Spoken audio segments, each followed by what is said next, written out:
Today, we're going to talk about the only argument for Kyler Murray not going #1 overall to the Arizona Cardinals, and all that's coming up after the bump. What do you mean you don't subscribe to my son's YouTube channel?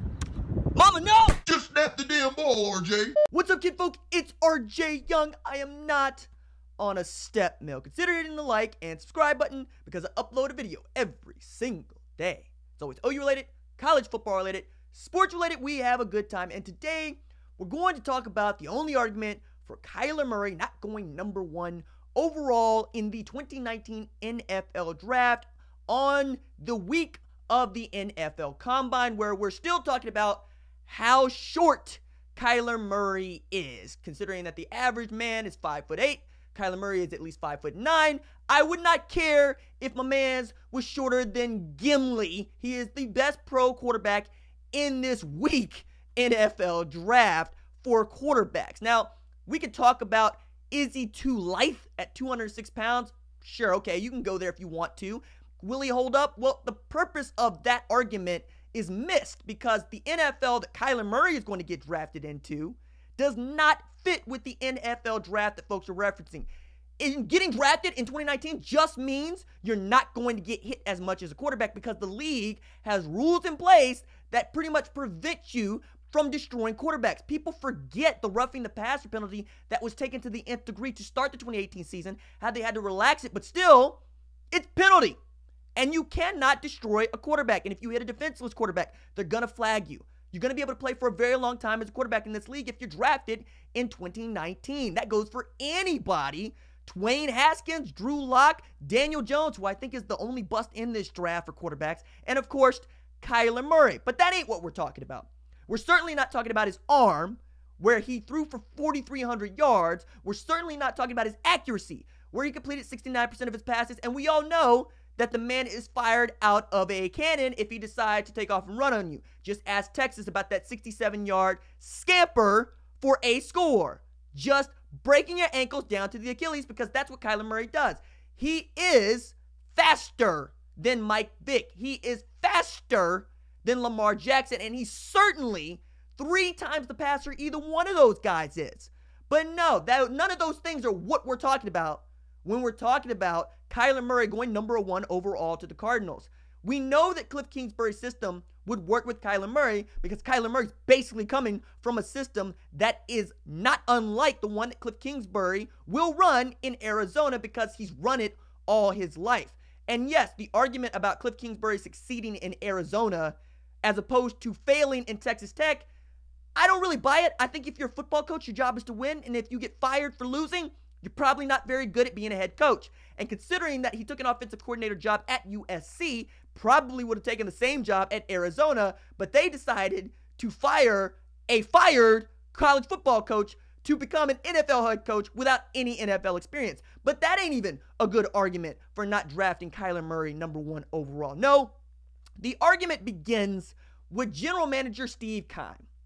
Steve Keim is a guy who was walking a beach at this time last year, ran into a guy that he was very impressed with, and that guy ended up being Panthers defensive coordinator Steve Wilks. He was so impressed with him that he hired him to be the head coach for his Arizona Cardinals football team. All right, fine. How did the players take this? Well, Pat Peterson, he tweeted that he loved it. They're bringing in a defensive guy. And at the time, you had guys like Chandler Jones. You even guys had like Tyrann Mathieu and Pat Peterson. You had a defense that knew what it wanted to do and how it was going to do it. Yes, you were going to draft a quarterback, and you were trying to grow him up, but you brought in a guy like Sam Bradford to try to give him a little while to grow up. Didn't work out. Turns out Sam Bradford is King Fleece. I say that even as the man went to Oklahoma and won a Heisman. He just ain't that great a pro, and we all know it. Let's not pretend that he is. Josh Rosen, turns out, didn't have an offensive line. Outside of Larry Fitzgerald and Christian Kirk, didn't have a lot of help. Tried to do something with David Johnson, but it just wasn't working. And then 9 months in, the same guy who was taking polite, casual, easygoing strolls on the beach with his head coach-to-be fires that man. Why? Because he claims that the players quit on him, that they did not want to play for Steve Wilks. All right, well, forget the Pat Peterson tweet then. Maybe it's because he's still trying to put his stamp on the team. And for those of you folks that want to ride with the argument that players just got to be coachable, y'all are in the Mike Stoops camp of it's all the players' fault, all right, tell it to some grown men who are making millions of dollars to play football who all of a sudden don't want to play football anymore.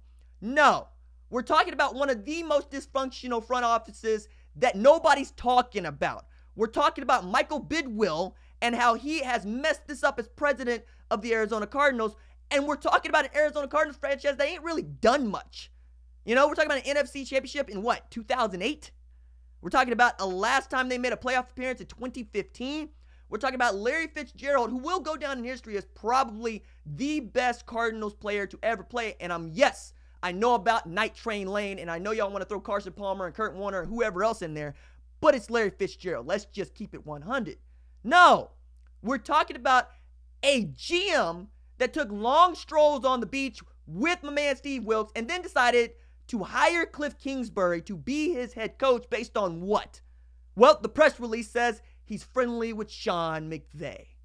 No, the argument against Kyler Murray going to the Arizona Cardinals is it is the Browns in different clothes before John Dorsey got there. This franchise does not know if it's coming or going, so much so that Adam Schefter asked Steve Keim, who's quarterback? And Steve Keim says, oh, it's Josh Rosen for now, for sure. What? For now? Who's your quarterback? And now Josh Rosen's got to be like, all right, man, trade me, because we all know that Josh Rosen's fuse has got to be pretty short on this. And we're seeing the Austin Kendall effect go all over football because it turns out players are meat to GMs and coaches. They do what they're supposed to do. They trade it when they're supposed to be traded. And if they make noise, a la Antonio Brown, all of a sudden, they're persona non grata. Now, however you feel about contracts and money and guys having to play out their contract, one thing is for sure.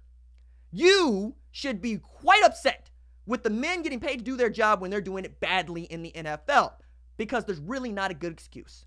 Do your homework, do your due diligence, stick in the ground on who you are and what you want. Do not use Josh Rosen as some sort of tool to try to keep people guessing about whether or not you're going to draft Kyler Murray number 1 overall. You are the Arizona Cardinals with the first pick in the NFL draft. Act like it, or don't draft my mans. All right, that's it for me. Deuces.